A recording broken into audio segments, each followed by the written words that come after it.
欢迎收看《宝姐点评》。今天科技界发生了一个惊天动地的大事情，也就是美超微居然敢违背美国的法令，将被禁制的晶片卖到中国去，这严重的违反美国的一个法律，严重的违反美国的利益。为什么现在美国已经把它当成一个国安的层次？这已经影响到了美国未来跟中国竞争的能力。我们知道，中美现在的竞争最核心的就是 AI， 就是算力。美国从川普的第一任已经上穷碧落下黄泉，用尽所有的手段，用尽所有的方式，我要阻挡中国算力的进展，我要阻挡中国 AI 的进展。但即使这样子，它的 TikTok 照样能够生成非常精密的影片，它现在还是 DeepSeek， 也是可以说为一个非常棒的一个算力。更可怕的是，它现在还是可以拥有全世界最多的无人工厂。所以，如果美国不能禁制，如果真的让中国用尽各种手段拿到最重要的晶片，拿到最重要的算力，未来美国还能够压制得了中国吗？未来中美竞争鹿死谁手，还不知道到底是哪一方。好，我们今天请到4位来宾，对大方首位的财经专家黄寿松，你好，大家好。好，这是美岛电子报董事长吴子嘉，大家好。好，第3位是资深媒体人张宇轩，好。好，第4位是资深的分析师苏威元，宝杰哥好，大家好。你说今天美超微卖给中国的这个晶片是天大地大的事情，因为现在美国已经把它当成一个国安事件了，因为它不是一个单纯的盗卖案，对，它根本已经影响到美国的国力了。而且你特别强调说，美国已经上穷碧落下黄泉，已经对中国做了这么多的禁制，中国现在居然在 AI 上面还是可以威胁到美国。对，如果你真的放任这些晶片，真的堂而皇之的，真的让中国可以拿到这些晶片的话，对。根本就压不住了。没错，我认为美国的司法部起诉这几个人来说话，我跟他对全世界发出个讯号：任何人，包括说像美超微、辉达、台湾、日本、韩国，所有人都一样，你不准再帮中国发展 AI 了，就是发出这样的讯息。我会用最严厉的法律来对付你们。对，没错，他是今天美国司法部宣布逮捕美超微一个美国上市公司的创办人哦，这个廖亦贤哦，还有3个人，还有一个是在他们公司在台湾的业务主管，还有另外一个中介人，3个人。那当然有一个人已经逃了啦哈。那他们3个人如果面临到美国起诉来说的话，最重可能有30年的起诉的徒刑哦，10年，而且1000万美金的罚款。对，因为他们违反美国说，不能够卖这个管制的这个辉达晶片给这个中国这件事，这是美国非常严肃在看这件事。好，那我跟他讲，为什么美国要封这个中国的 AI？ 因为我跟他讲，中国的 AI 明明美国已经开始封啦，我这个晶片都不给你啊。那这样的状况之下，你为什么还发展的这么快？像最近大家感到非常压抑的是什么？字节跳动旗下不是有 C-Dance 2的这个影片吗？对，它居然生成了这个布莱德彼特跟汤姆克鲁斯2个人对打动作。你看，这看起来的话，你会觉得说，好像这个动作来说，真的是好莱坞形成了。对，那像美国就跟他抗议啊，表情、他的动作，而且他非常细微的这个眉目的之间的动作，都栩栩如生。对，美国就跟他抗议啊，好莱坞就跟他抗议啊，说你不能够这样子啊，你抄我们的 icon， 你抄我们的这些内容。好，那除了这个之外，说中国发展到什么程度？中国现在已经中国一个耀客传媒宣布签约 AI 的他们的艺人了，这2个人都是不存在的人呢。他们已经发展到 AI 艺人都出现。我们看到现在荧幕上这2个都不是真人，都是 AI 你看中国发展的，其实它在应用方面已经跑得比美国还要快啊。而且你之前曾经提过，美国人2个人只花了1天的时间搞了一个霍去病，结果会有5亿的点阅率。是。所以就是我已经用尽手段，我已经压迫中国，我已经让你不能动了。对，结果你还对我有威胁。最近全世界爆红的这个龙虾，他们也都已经在用了。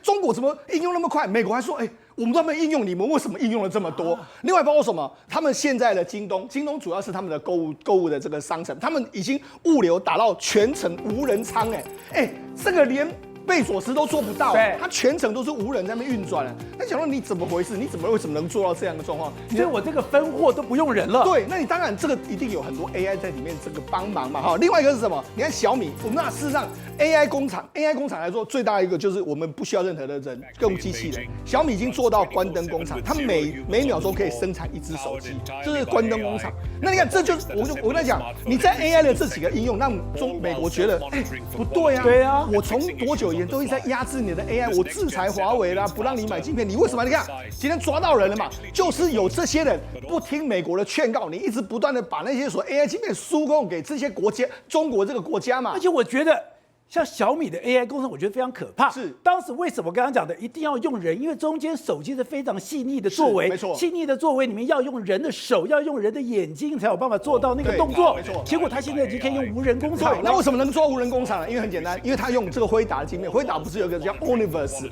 用个虚拟工厂跟实际工厂两个在那边不断的训练之后，他就可以做到了。这就是美国担心啊，你用 AI 来做了太多事情，让美国无法承受啊。好，那我们都知道人为财死，鸟为食亡。对。可是你没有想到这个利益居然庞大到这种程度。对。这整个金额是25亿美金。可是刚刚讲到，你现在卖给中国的晶片，你是可以 double， 你可以 triple， 你可以2倍、3倍的卖过去。对。那代表这中间庞大的利益。那中国之前不是讲吗？哎呦，我们可以自我生产，我们要以这个所谓的晶片自主。你说那是骗人的。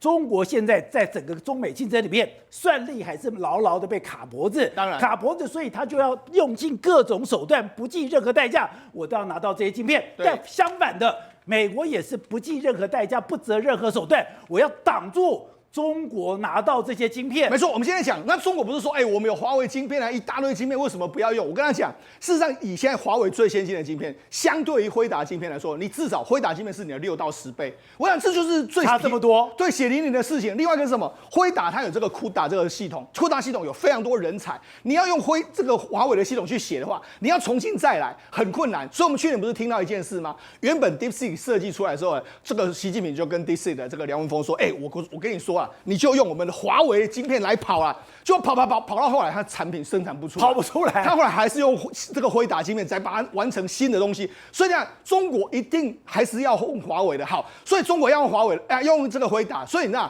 这时候呢，就给了国际上一些所谓的中间人士来了嘛。对，我跟他讲，我们以行情来说，一套 H100的伺服器系统，在美国成本大概是30到50万，你经过台湾中阶之后，最多卖到中国去，可以60到80万，大概约莫是2倍到3倍。对，另外一个还有中介费啊。中介费高达20到30%，所以很多人要赚这个钱呢。宝姐，30到50万美金的最后60到80万的中间费是20万美金呢。对，都是一套辉达的系统的钱呢，你要不要赚？所以当然他们就铤而走险嘛。但这就代表辉达对他们多重要。是你刚才讲。辉达的晶片跟这个所谓的华为的晶片差6倍，对。可是我们讲你只是初始6倍哦。是。如果你再把中间那个层层叠叠的加下来，刚才讲的2奈米、3奈米差多少？差2倍。是。可是你把外面的层层叠，他说就像堆积木一样，没错。中间很多的联系，是。你会越叠越慢，越叠越慢。是。出厂2到3倍，可是到了终端就差20倍了。对，所以差距非常多。好，所以我们跟他讲，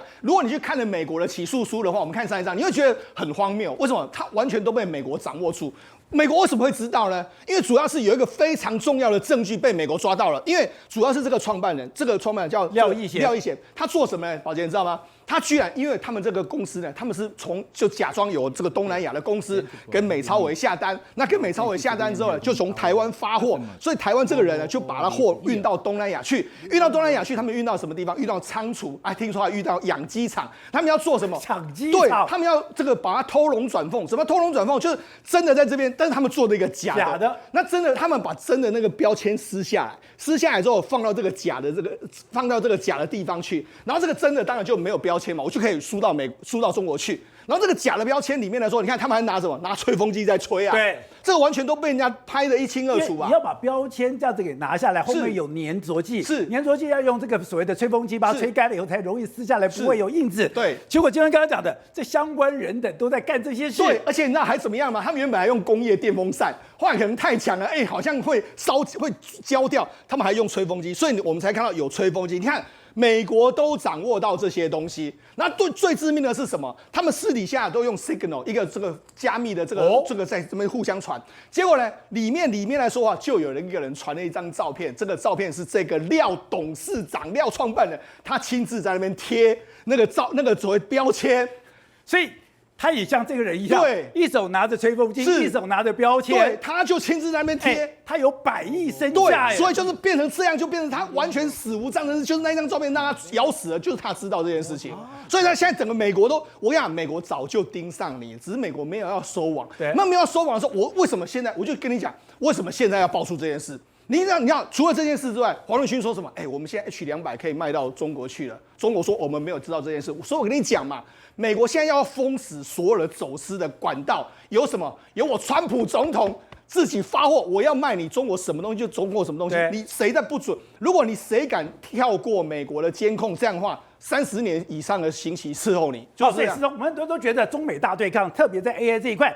美国理所当然会赢啊，特别是在所谓的科技、在晶片这个部分，你说没有？要不是川普在2019年发动了中美的贸易大战，当时没有说我今天对华为做了任何的禁制令的话，你说今天的天下霸主不会是辉达，而是华为。而有一个非常血淋淋而且非常精彩的例子，就是说台湾的3奈米，本来的这个极紫外光机是没有人要的，开始使用极紫外光机的人，居然是华为、台积电跟 ASML 3家一块合作的。对，没错，是让美国在2018年发动对华为的进攻之后，让它堵住了它的发展。如果假设没有这件事，我跟他讲，今天的华为有可能就是辉达。那今天的台湾股市呢，不知道跌到什么地方去了，因为台湾可能会被华为打得非常惨。为什么这样说呢？实际上，因为我们讲，在当时华为还没被制裁的时候，它是台积电第2大客户，仅次于这个苹果。那但是呢，华为过去都用，因为我们知道说华为的手机它要用最新的技术，所以台积电从7奈米、5奈米，其实第一个客户都是华为，而且不只是第一个客户都是华为哦，华为跟现在的辉达一样敢赌。所以他一样，他说，你这个5奈米给我试用的时候，他怎样？他就直接给你3亿元、5亿元，他也是敢去赞助你的。所以我们昨天讲到了黄仁勋的那些手段，对，就你的工厂还没盖的时候呢，我就给你数十亿的这个所谓的预定金，甚至我只要求说我有优先采购权，那些动作。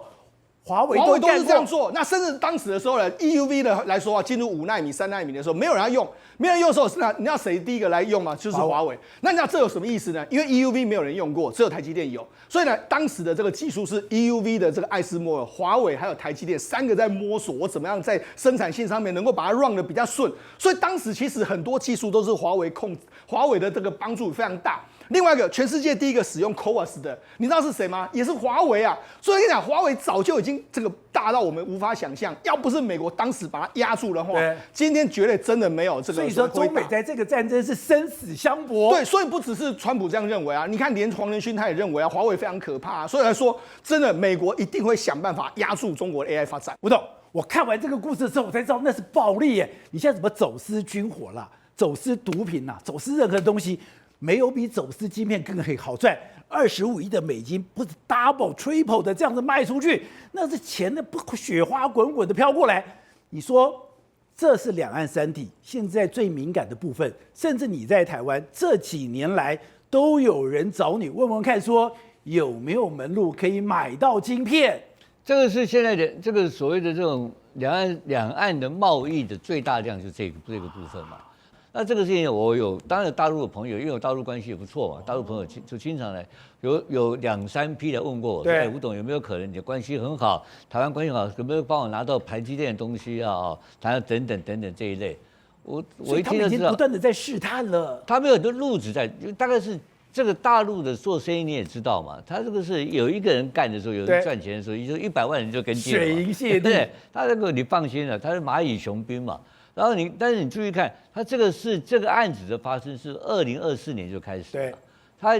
他注意，他不是什么暴利，他的问题是哪里？他的量太大，他一个订单下来就25亿美金了，他一出货就5亿美金了。你给我卖西瓜，你给我卖5亿，你卖什么东西？卖成衣，你给我卖25亿美金，他一个订单25亿美金，他恐怖的不是量太大，价钱这么大，台积电的毛利就60%嘛，对，他那个60%那可怕，那全世界是他管的啊，所以你就知道，那好，我们现在反过来看，那这个案子是怎么回事？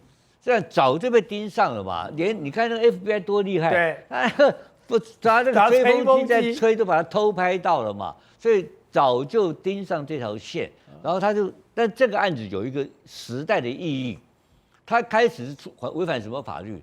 他违反了出口管制法，而且他是 FBI 出动，然后是纽约区的南区的检察官起诉哦，现在已经到联邦，这是联邦案件哦，联邦案件，这不是地方案件哦，所以然后他从出口管制法开始延伸到国安法律，就是什么总统那个 IEPA 啊，对，那个这个经济法律啊。它全部连贯好几个法卡在里面，所以这个案子它变成原来是管产品，就是你产品做好，对不对？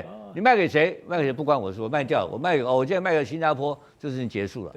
他现在不行哦，还有最终的就是 final beneficiary， 最终的那个受益人是谁？终端的购买者，你要把点讲清楚，然后呢，你要让我美国政府，我可以查到那个最后那个人，你给你7搞8搞搞到大陆中国去了，对。而且直接，所以他这个是客气的嘛。所以我现在要把你所有的经手管道全部都给摸清楚，整个供应链，对，整个的出品的链条全套，你要每一个环节交代清楚，通通都要能够，不是交代清楚，我要查得到，我要做 due diligence， 我要进去查核，我现场我美国 FBI 派人来查你啊，他那个机场怎么查到的？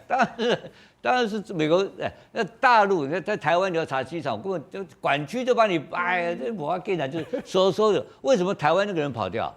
他要抓2个啊，对，一个美国抓到了，有人通风报信啊，通风报信谁通风报信？但是我们的警察会通风报信吗？还是谁通风报？然后另外一个更可怕的后面，我认为这里面有美国人，因为这个美国参议员赚什么钱嘛？美国参议员赚这种钱啊，你的 H200嘛。我把你把你这个整个制裁时间延长1年，可不可以？可以。这1年嘛谁卖我来卖，我来卖，对不对？我是黄仁勋，我也会给你啊！张宇先帮我瞧好的，张宇先卖1年，1年以后我再给别人卖。这里面这个是亿万美金啊！全世界有比这个东西，比毒品比芬太尼，毒品哪有这么大的量，有这么大的利润？毒品完了不是吃了会死人，客户越吃越少。这个东西客户越搞越多，一个会翘辫子，一个会帮他发大财。这个是一个未来跟今天最夯的生意。你认为他这样抓就抓完了吗？抓不完吗？不可能嘛，力之所趋嘛。这个利益太大了啦，他的方法会更进步，会更技巧。可是到底好，我们要谈第3个问题，他真的美国用这种管制的方法，能够掐脖子，能够阻挡到中国大陆的进步吗？这是个问号哦，不行吗？黄仁勋就反对啊，对啊，黄仁勋说不应该要掐脖子啊，黄仁勋说我要卖他低阶一点的吧，就慢慢我得扔西砍骨了，我慢慢的养你，你不要我一封杀，华为不会自己干啊，他们总有一天会突破所有的技术的界限，然后自己会突破出来。那黄仁勋希望说，我慢慢卖，你永远比我美国低1阶。但这个是2种论述，目前在发展中。好，不选，这只是刚开始哦，这是中间一部分哦。现在美国对中国政治把你当成敌人哦。之前我们不是有听说中国人跑到军事要塞附近去买土地吗？讲说无可管啊，那是自由的买卖啊。结果美国现在可以继续搞你。那你说我跑到某些地方，我去挖洞我的地，我挖洞有什么关系吗？美国现在也管你，也就是现在美国刚刚讲的，而且他现在是 FBI 的主管，他说。针对中国的移民，你到了美国，你的一举一动，我觉得你有国安问题，我就出手了。宝来哥这样耍流氓，耍流氓，就你不讲武德嘛你中国在很多地方不讲武德，那我美国也要学会这一招。他也不讲武德，对，师夷之长技以制夷。那为什么会这样？因为我们讲FBI 他最近呢开始采取一个策略，这叫 Air Capone。以前他们处理 Air Capone 什么？我要抓你杀人，我抓不到你杀人啊，这是很多小弟出来让你扛嘛。我就用个方法，我扣你帽子，说你逃漏税，逃漏税就把你关到大牢里面，一进去就出不来。所以最近他们在针对这种军事设施，因为一直有一个问题，就是说中国大量的去买这些土地，比如说400英亩、500英亩，一买就是一大堆。但我只要离你的军事基地稍微有一段距离，比如说1英里。那你就拿我没辙，你所有的资格、所有的身份，我都按照法律要去查的话，根本抓不到你。所以他想说，我现在不玩这个了我自己帮你想理由。怎么想理由？我就说我先去冲你家看看，说你非法持有枪械。他搞不好自己口袋里面掏一把枪，他就说抓到了，他就说我不管你嘛，因为我知道你是间谍，我不能阻止你买我的土地，我不能阻止你在我军事设施旁边买土地，但是我可以用你非法持有枪械，而且那个 FBI 的局长讲，我不是只有我把你逮捕。我把你逮捕之后呢，你就逃亡。你逃亡之后呢，我还通缉你。对，这个我们讲要追杀千刀万里追，也就是我今天我要表达一个讯号，他的目的实质上目的是我要把你赶走而已嘛，对不对？但是你赶走之后，我还不要放弃，我还要针对这个我自己创造出来的罪名，我跟你弄到底，跟你讲说我就是要追到你。所以你知道他真的狠到什么程度？因为有些东西它是联邦政府跟地方政府，他们不一定有办法横向沟通，对，所以他联邦政府权限有限嘛。他发现说，有一些人在搞这种专有平台因为美国最近川普在那边 drill baby drill， 他发现这就是中资，而且他是利用专有平台钻下去，实际上在探查他的，包括有一些电网跟一些我们讲的去窃取他的资料跟机密。那美国想不到办法怎么办啊？我中央处理不了，他说来，州长来，接把周董叫来，可能也是同样政党说来处理他，直接把他的经营许可证给撤销掉。就是我想直接撤销哦，对，因为我是作为甲方跟乙方，我州政府我有权利，我直接把你弄掉嘛。那撤销掉之后呢，干嘛？叫你滚蛋走人。那甚至是他们还在跨州，对，我想这个更厉害。就是美国有所谓大麻农场嘛，那比如说有些缅因州有些州，它的大麻这是合法的，他就跟你讲说，哦，这像这些大麻的农场呢，来他联合的共同去把你抄掉，但是抄掉他也没给你理由。他就说我就是不许你在这边经营。对，那为什么他会这样做？因为这些大麻农场实际上提供给美国，比如说有些在地协力者，有些中国，有些抗议，有些示威，它是作为一个源源不绝的这种金源来源。所以为什么他今天在他的国内要提出这样子，我们讲想象跟空间？所以原来他对付中国已经用各种手段了，而各种手段里面说有个关键就是，就像石总讲的，今天这个动作也是敲山震虎，也是做了任何的警告。做警告的部分研究，因为特别对台湾来讲，因为这个东西是跟台湾，因为台湾对它的需要越来越高了，不是晶片。而是台湾的地位，你要做自我的防卫。自我防卫里面，刚刚讲，它现在有一个非常重要的公司来到台湾，那个是一个神经中枢的公司。而这种神经的中枢的公司，我要求台湾什么？台湾你对美国之间一定要有基本的信任。对，很多人看到说，比如说国外的军售哦，像洛克希德马丁或者想要雷神，会觉得说这种是我们那种大规模的嘛，要 F-35什么。其实它现在最重要，美国提供给来到台湾，第一个它设的位置叫101，而且它是 L3 Harris。很多人 L3 Harris 这什么东西 ？L3 Harris 它是专门做资讯站，也就是它是所有美国的军事里面的神经中枢网络。那这个东西过去它算是一个美国的军工公司，对 L3 的 Harris， 对，那现在居然来台湾设公司，对，而且他本来他的公司摆在新加坡，现在从新加坡弄到台湾，总公司变成这个地方，对，而这个地方他居然就堂而皇之，我就放在101里面。对，我跟你讲，这有2个意义。你如果想说辉达来台湾设总部，有看那辉达 NVIDIA 现在又在说多盖栋，大概就是在 AI 的那个地位就是这样。L3 Harris 它的作为美国一个军工产业来到台湾，而且他选定的标的还不是别的，他就选在101，他跟你讲说我来插旗呀。加我的地盘哦，我美国我要被灌，因为他原本是在新加坡啊，所以他今天搬到台湾之后，这个象征意义已经不同。再第二个，它的产品的意义也不同，它的产品跟 AI 是高度关联的，它不是传统那种大型的军工或者说无人机那种，它专门做的什么 Link 22，很多人可能不知道 Link 22是什么，就是我们现在台湾一直在讲说 C5ISR。也就是包括你的战旗、你的直管，我讲白了，那个叫做全方位的作战视角，也就是我今天飞机在天上飞，我比如说我 F-16，我要有办法跟地上的这个海马斯系统做联动，我要再跟我的爱国者飞弹系统做联动，所有横向的，包括陆军、空军、海军、山军，甚至防空飞弹，全部都能透过这个Link 22串在一起。对，保留在它有个更可怕的，就这家公司来台湾，对，你知道它更可怕的是什么吗？它这个Link 22，它的距离是1800公里。所以代表你知道什么吗？包括可能在日本的稍微西南诸岛的也可以跟我们串联，菲律宾的也可以串联，所有这些共同图像都在串联。所以当它今天这个东西，它会随着 AI 时代不能演进，而美国提供 offer 给我们这个，它在受这么一个概念嘛。我如果给你军火的话，那像什么？像卖你这个产值而已。但它今天是把一条红线，如同那个 link 那个字一样，从美国迁到日本，再迁到菲律宾，再迁到台湾，全部迁在一起。所以当它今天这个插在这边的时候，你如果是中国，你当然是火大到不行啊。而且他不是只做这件事情包括我们是不是之前先前一直谈到说军购拖延，所谓的 Block 70所以 F-16的升级计划，他现在跟你讲说，因为美国他目前也卡弹嘛，他说没有，我们让台湾优先，先台湾有，先台湾优先哦。美国自己也卡弹东西，他先台湾优先哦。然后鱼叉飞弹，原本美国他也卡弹的东西，他说没关系，我们就先把台湾的顺位往前去拉。所以他一直在释出一个讯号，除了在国内呢，我们讲除恶务尽，把所有的中国赶出去啊。在台湾这边，他也跟你讲说，这就是我的战略要地，这就是我的地盘，这是我的堂口。你休想跟我亲门大户一步，我就做这些过分的事情，让你不舒服。你中国肯定会想抗议的嘛。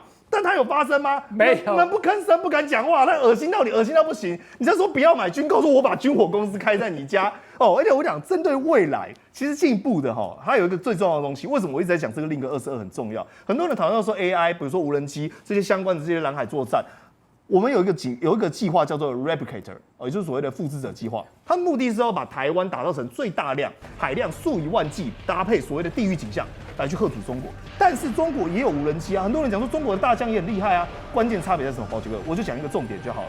今天如果我们的无人机是要按一个按键，成千台的自己飞到空中做游荡弹药自主运行。而中国的还要靠手动，还要靠人为才有办法运行。而当这个算力如果我们推到极致，随着刚才讲到辉达，两边一拉开之后，恐怕孰是孰非，孰胜孰强，答案就很清楚。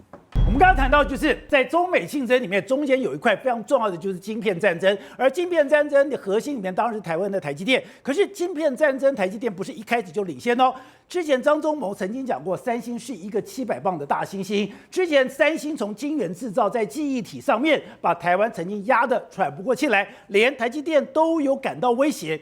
可是为什么我们可以反败为胜？其实这个时候，施总你就举了一个非常小的例子。这一次波斯湾战争，这一次的这个荷姆斯海峡不是被封吗？被卡吗？就韩国现在吓死了。韩国现在很多东西搞不好生产会停顿，韩国很多东西可能做不出来。可是台积电我没差，我没有害怕。原来台积电的韧性非常强。那我们再往下比，就知道说搞了半天，你今天卡达，也就是说今天韩国的厂商居然没有任何备案，你既然全部都依赖卡达，所以现在韩国糟糕了。没错，事实上目前为止大家讨论的一个问题就是说，荷姆斯海峡封锁，这个天然气出不来之后，但是还有另外一个东西也是大家讨论，那就是刚才你提到的氦气。那氦气其实是这个半导体都需要的这个东西，但是你看台积电可能人家担心呢，台积电你会不会有氦气的这个短缺的问题？台积电说没给啊，为什么？目前为止卡达占30%，那美国占30%，中国还有其他地方占40%，所以我们对卡达的依赖没有很高。现在反而皮皮唰是韩国，因为韩国居然对卡达的依赖度高达90%之多啊！那你想说，那为什么韩国会单压一边？对，韩国为什么会这样做呢？因为很简单，因为韩国他们就是三星本来就是大宗物品起家，所以他的想法就是我要 cost down， 我要 cost down。那 cost down 的话，那怎么很简单啦？那哪里最便宜？卡达最便宜啊！那我就直接跟卡达买就好了，签合约、签长约、签大约这样的状况，压低价格。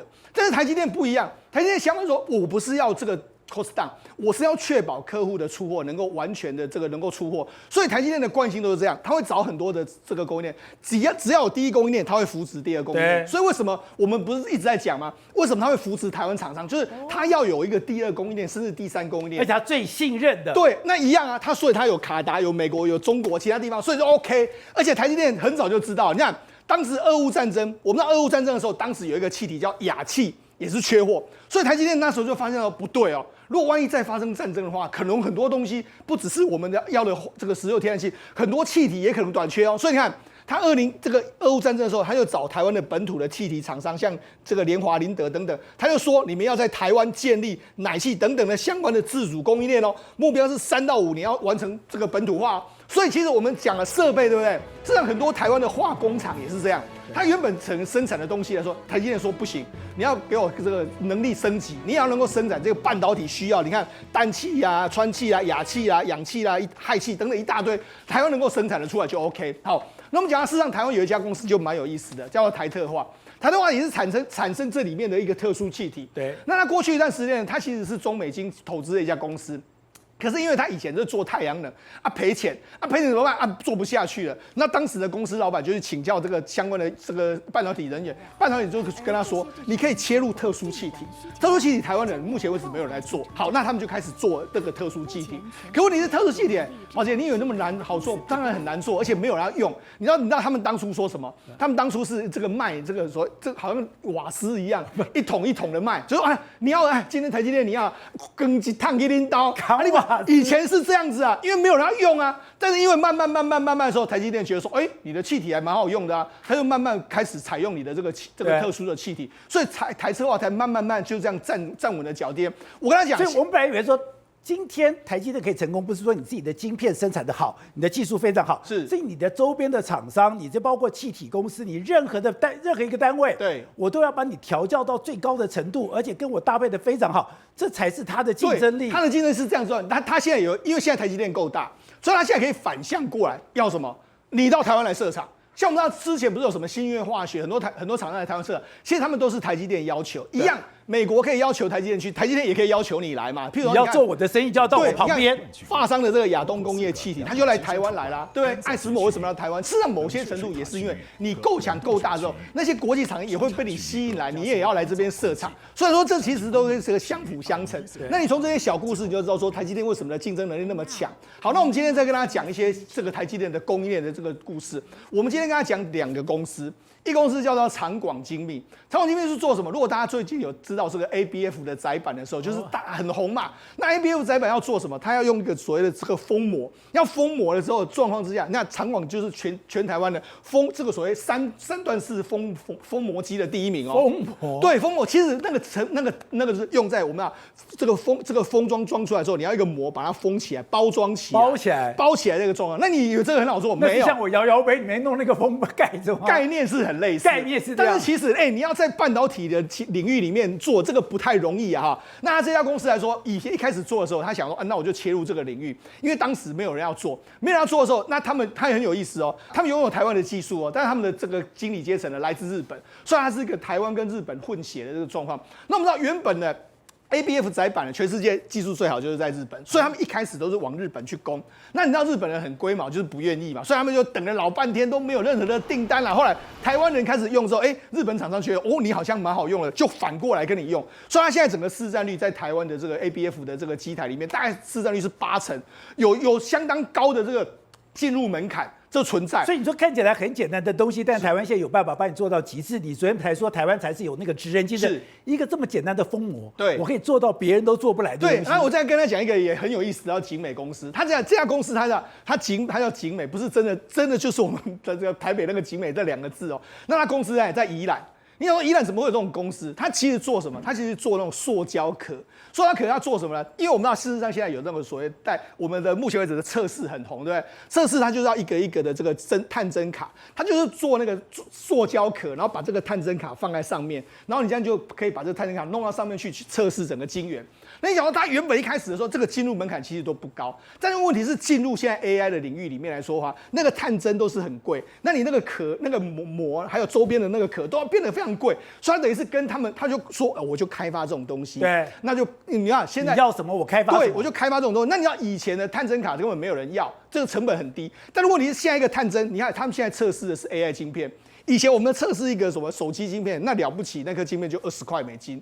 可是宝杰，你知道现在测试一个 AI 晶片，一个 AI 晶片现在要5万美金，所以它测试的时候，要很精密的测试啊，它里面的这个探针卡都非常的细啊，很细，然后这样测试，所以你那个承接它的那些所谓载具也都变得非常非常精密，所以它就跟着它其实也是跟着我们台湾技术一直精进，我就越做越精密，越做越精密，就做成了做成了全世界最厉害的。对，所以来说，其实台湾都是这样。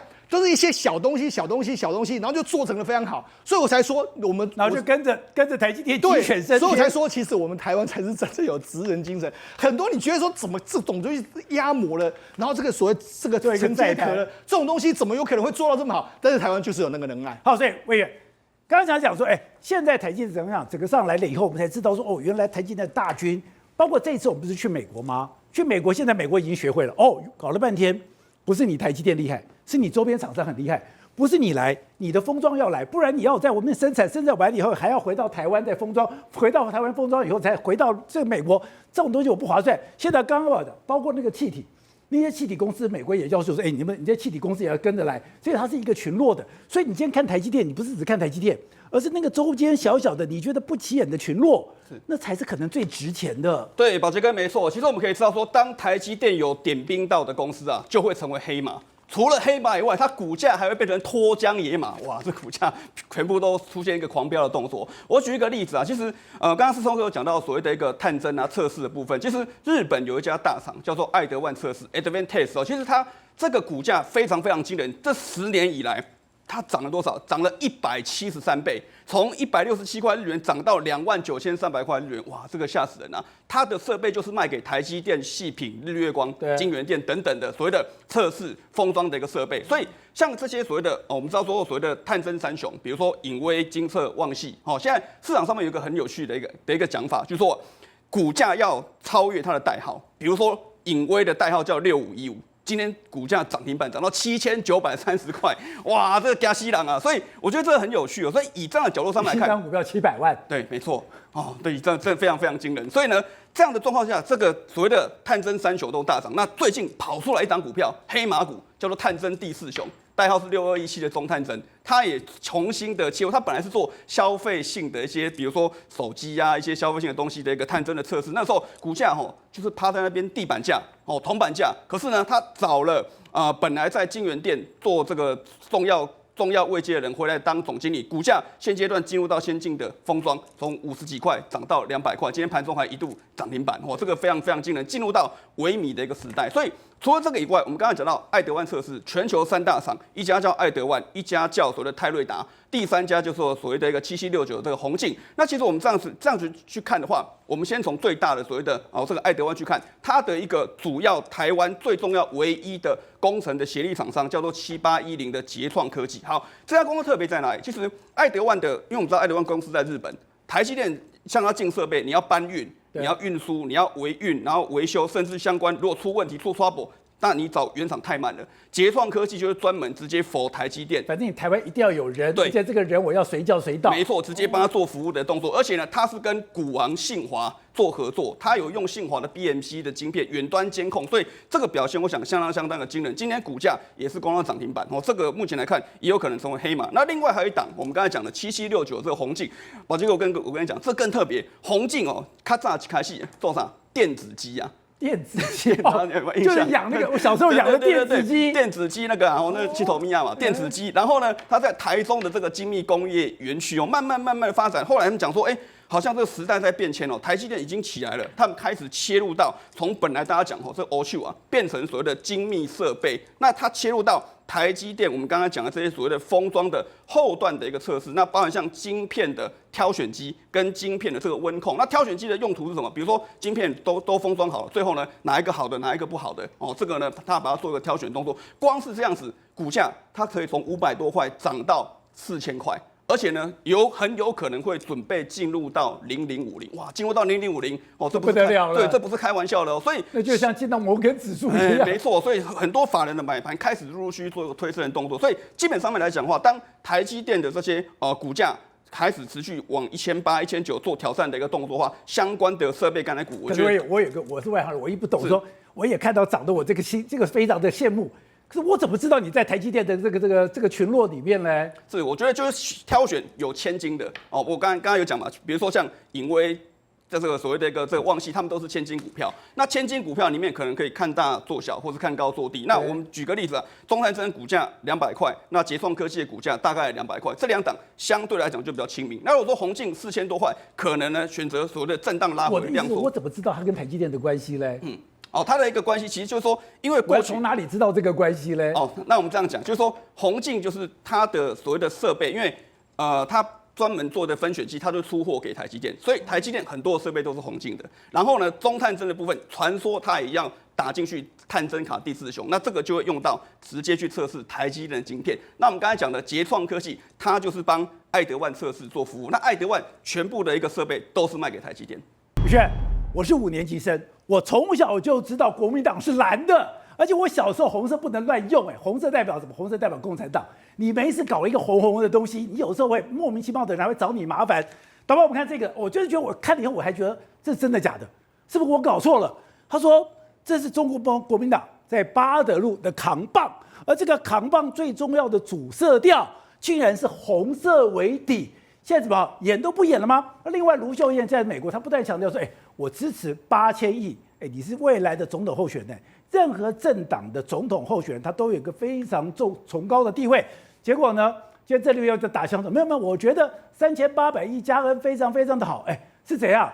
现在国民党内部已经开打了吗？没有错，因为你看到仔细看那红色旁边还有一点小小的蓝色，那很多网友包括国民党支持的可能看到会想说，不对啊，这是 AI 变造吧，对不对？现在 AI 那么多，你这个我开始以为是 AI 变造，对，但我跟你讲，我没办法变造，因为它是一系列的主视觉是国民党先前已经有公布这个主视觉，它这个叫做什么呢？叫做蓝跟白踩在地上，然后它上面呢就是一整片顶着它的红天。那很多人想说蓝白在下面，那不就是蓝白河吗？还真的有这种拳头碰拳头这个意象，但是上面是红色的天，你就讲不明白，因为青天白日满地红是我们的国旗嘛，但满地红是指的是先贤先烈，不对，国民党的党徽叫做青天白日，也就是说他在国民党的党徽里面是没有任何的红色。如果你今天把中华民国加红色，你还可以讲说是青天白日满地红，还有那个红你还可以撑得出来。可是你今天是国民党，国民党的视觉里面，国民党的意象里面，国民党的所有东西里面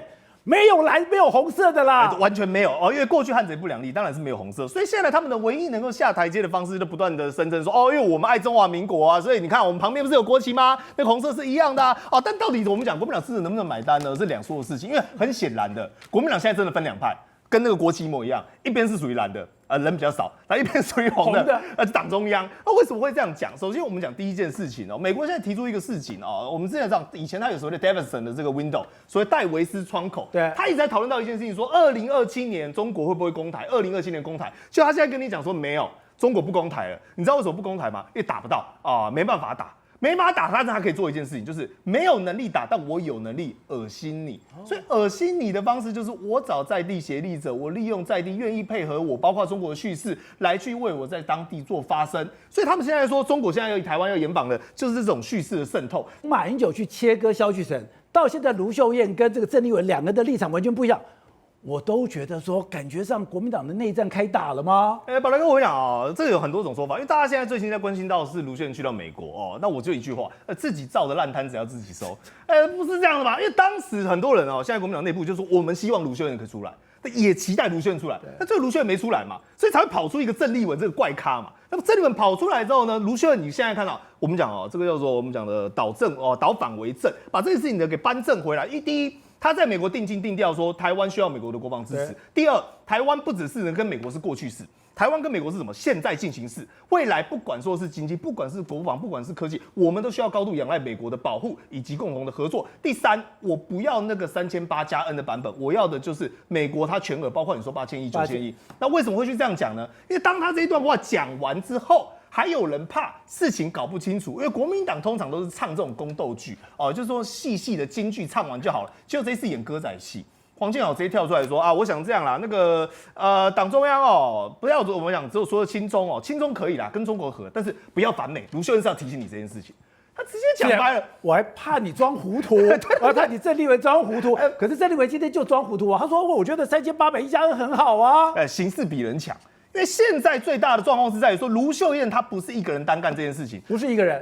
大家知道她后面一定是有老美嘛，哦，但是老美不是重点，重点是党内，包括我们讲的蒋万安，包括我们讲的李四川。蒋万，你知道他说什么吗？他说现在啊，对于这个很多选情的问题，比如说有人讲到说宜兰，很多人讲到彰化，有些人讲到这个嘉义或者是新竹，他说这些柯文哲说选情会出问题，你如果是国民党，你应该有那个大气跟自信，说对啊，怎么可能？你不要在那乱讲，我们国民党有能力胜选。就蒋万说对啊，他也感到担忧啊。所以这时候是在给谁闹鬼？给党主席闹鬼。对，就讲说你的领导方针对于我们地方这些选举有问题嘛，甚至是郑丽文在所谓的军购案上，他又找了说国民党的立委接连2批，昨天1批，今天1批。昨天包括谁呢？包括韩国瑜，包括江启臣，包括徐小新，这3咖是什么？东北道国民党最大咖。对，宝剑哥讲到重点。结果最重要的就是跟这3个人谈啊，都不来了，该来的不来。那你知道今天哦，最新的名单里面哦，前面有谁？有葛如君。柯志恩、翁小玲、鲁明哲、卢宪义，来，我跟你讲，关键字2个，其中2个是我们讲属于朱立伦的派系嘛。翁小玲是朱立伦提的，那时候朱立伦叫他去旁边，他不就去旁边了吗？葛如君不是也朱立伦的 AI 立委吗？那最重要的谁？柯志恩作为南部，那时候郑丽文在他旁边，脸一阵青一阵水，跟你讲说我要辅选你高雄，然后柯志恩想说啊，如果要去见习近平，然后赶快回来就好了，赶快去，快回。所以现在呈现一个状况哈，很多人以为说啊，这是中国跟美国之争，但我认为国民党内部他有自己的思考逻辑，也就是说，当我面对2026的选举的时候，这是我至关重要，我的核心利益所在。所以，如果我的选情真的有可能随着民调，像《美岛电子报》所做出来的各个县市呢，包括新北市的逼近，甚至宜兰县市呢，很有可能遭到民进党的反转。那我必须当痛则痛，所以我自己都没饭吃了，我还跟随着你去摇红旗，去那边呐喊，想门都没有。所以吴董，我长那么大，我从来没有看过中国国民党的主色调居然是红色的，郑丽文到底在干嘛？国民党转型哈。或者是国民党更高度的亲中这个事情啊，对台湾不见得是非常坏的事情，因为台湾现在完全只有一边的所谓的抗中保台也不太好，所以其实两边要平衡。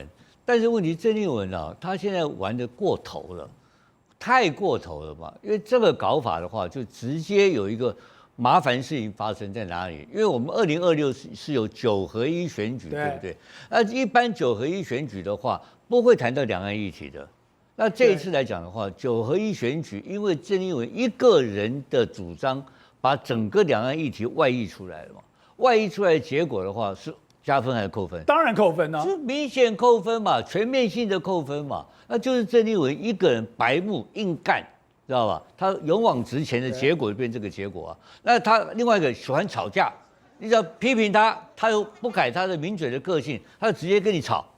今天在这个王浅秋节目也把我骂了一顿啊，是啊，不点名的来骂我了哈。可是我也把他骂一顿。明天我也在不同的节目，我在暐瀚那边把他骂了一顿。大家明天看精彩了，我跟你讲，我骂的更狠，我讲坦白，哇，他头都昏了。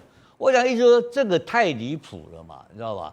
这个离谱到已经伤到你国民党的根本了。可是你是国民党党主席，你为什么不要牺牲你国民党的根本嘞？不，所以那是他的问题。平常心讲，我们两个人在看这个事情啊，我们是一个评论员，跟我们是看戏的人。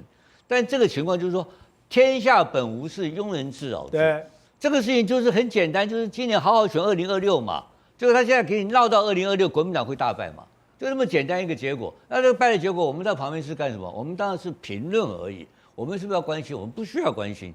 但这个结果就变成你咎由自取嘛，对不对？所以这个结果，这个郑丽文已经把那个整个这个炸药包不断的点燃，不断的点燃，他每天不断的制造国民党本身的危机的，这是一个制造危机的党主席。什么动机不重要，国民党陷入危机。不懂，你前天做过一个观察，就是如果今天国民党继续这样子，美国一定会出手。你说美国跟台湾的连接太深了，他不可能让这个放任，让国民党这样干。结果你要看到马英九去切割萧玉成，萧玉成本来是要把整个马英九的家底端来以后，要送给郑丽文，他才有两岸游走的空间，就没有想到被马英九一刀两断。第二个就是现在卢秀燕到了美国去，开始也跟党中央切割，根本就是已经跟你郑丽文对立。